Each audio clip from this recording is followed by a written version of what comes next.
Então vamos lá, gurizada. Vamos ver se vai funcionar a nossa lareira. Testezinho básico.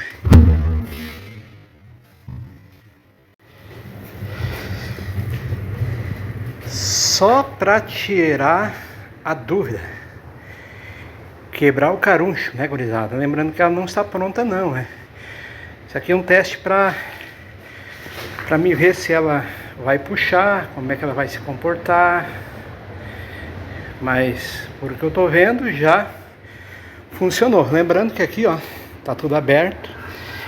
Isso aqui, gurizada, é inimigo de lareira. Todo esse espaço aqui. Lareira tem que estar com o ambiente todo fechado, totalmente fechado. Aqui tem muito vento e olha como tá o trem aí.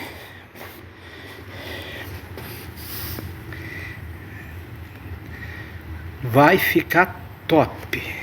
Top mesmo. Agora ela já tá toda requadrada, certinho, esperando então o revestimento.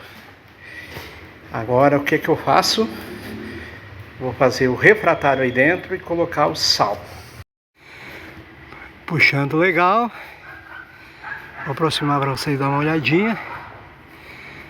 Top demais, gurizada.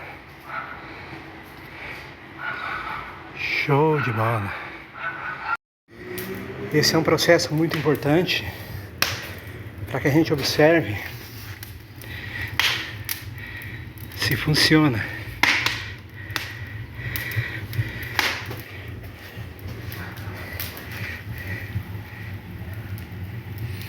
Pelo visto, gurizada, eu tô a 3 metros e tu sente o calor aqui, ó.